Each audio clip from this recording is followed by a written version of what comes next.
அப்படியா? சரி கொஞ்ச நேரம் இருவியா போறீங்க?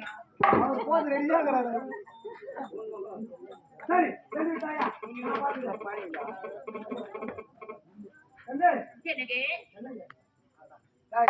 என்னங்க தப்பு சொன்னீங்க தப்பு சொன்னீங்க நீங்க